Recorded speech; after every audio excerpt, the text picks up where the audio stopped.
Trey Gowdy moves to destroy Obama's shadow government. Support him? Trey Gowdy is currently working hard for the freedom and security of every single American. Gowdy wants to take down the shadow government once and for all. During an interview on Fox News, Gowdy had some choice questions for the intelligence community. He wanted to know who's been accessing the private information of citizens and who has the ability to unmask them. Gowdy pledged not to vote to reauthorize any kind of surveillance program until he gets real substantial answers about the shadow government via real politics. It's high time we got some answers as to what's really going on behind the scenes. You have to give Gowdy props for stepping up and doing what so many others are afraid to do: stand up to Obama's deep state spies. We've known for a while now that they are watching President Trump and his associates. The question remains whether they are lurking now. We have a hunch. Now that the election is over, the spies didn't go back into their holes to find peace and quiet.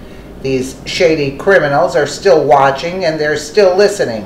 As Americans, we deserve to have a sense of safety and security. The Obama administration robbed us of that freedom.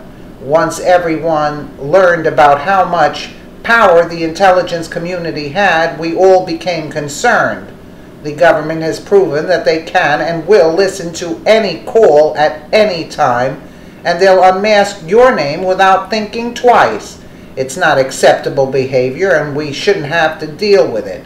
Gowdy let everyone know that the patriots of this country are with them. These criminals will be stopped, and soon. How much more information does the shadow government have squirreled away ready to use at a moment's notice? It really causes alarm, especially when you consider how much information we store online and our mobile devices.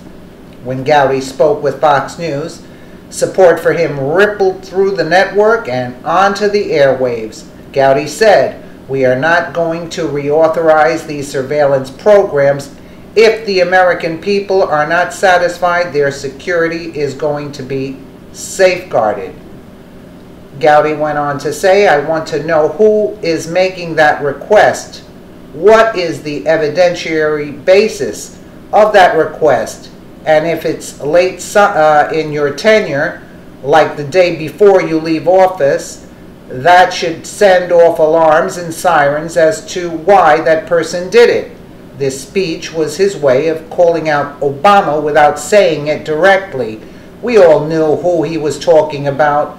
It's about time we have someone stand up for our right to privacy.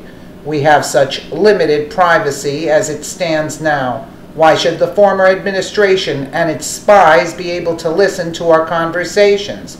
Now that we know the intelligence community will be held accountable if this happens again, we can all sleep a little easier.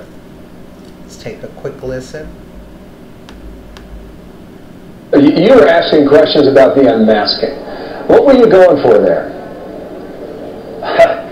We're not going to reauthorize these surveillance programs if the American people are not satisfied that their security is going to be safeguarded.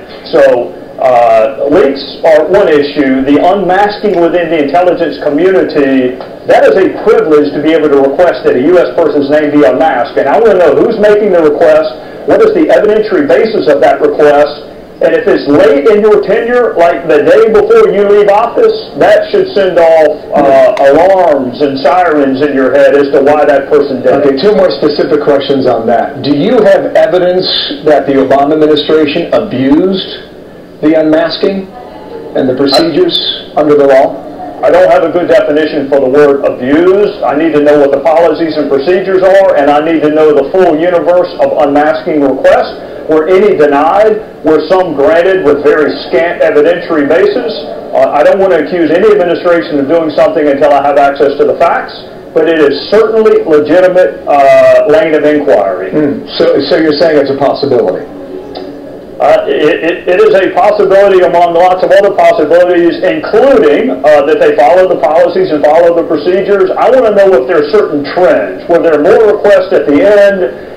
Were certain people at the end of the making administration? Okay, got it. Yes, last question then, and then I've got to run it. I thank you for your time. Yes, sir. Do you believe this is how the Obama team could have spied on the Trump team? Is that a possibility or not?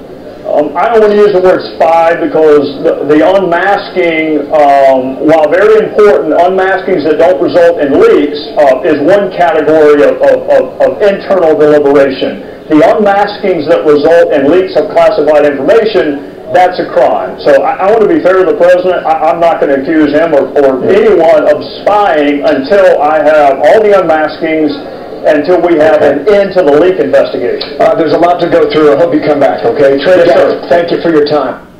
Yeah, he didn't want to come right out and say it. Let us know what you think in the comments below, and thank you so much for watching.